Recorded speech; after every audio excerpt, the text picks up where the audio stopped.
what is the importance for you in being in English and you guys being local? How do you differentiate? Because we always talk about being local.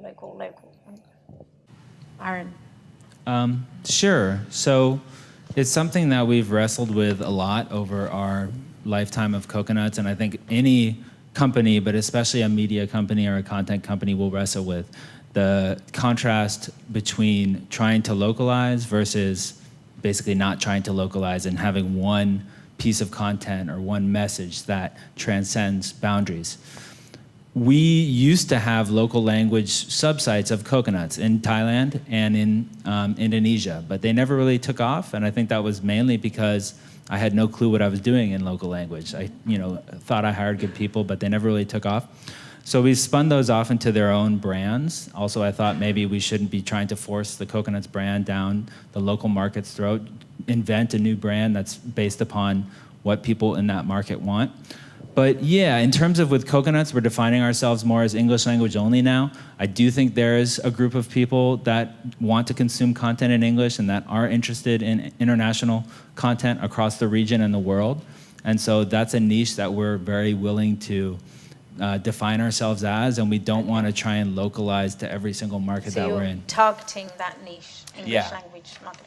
Okay, so Sylvia, if your content, you did it all in perfect Queen's English, let's say, do you think it would be as successful?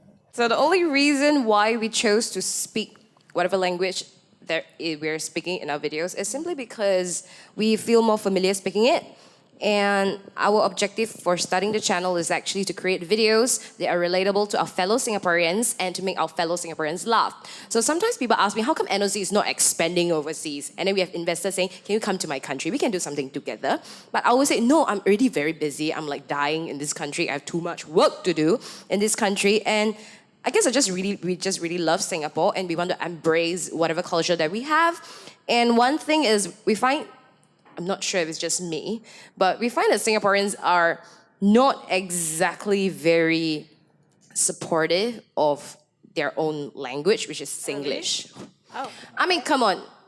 The government banned it from our national television, right? So it's banned. So for us, it's a very personal thing. We're like, oh, we don't want to lose that part of our culture. So we're going to just do videos in it since YouTube, they can't ban us. So we're just going to do it, yeah. Okay, Carl, what do you say? So for language, we think about, when I share a joke, when I wanna laugh at something, I wanna laugh at something that happened in my backyard, right? And if you wanna read something about what's happening in US, there's BuzzFeed and all that you can consume. But for us, the idea was that when I want to laugh at something, I want to laugh at something that only I get it and you get it because we are Singaporeans or we are Malaysians or we are Pinoy, right? So you have a connection, there's a yeah, connection that connection with the local colloquial language and that local context to things. So there was one meme somebody shared on their wall yesterday that we made in 2014. It was when Singapore tried to bring the Songkran Festival, the water festival from Bangkok, into Singapore.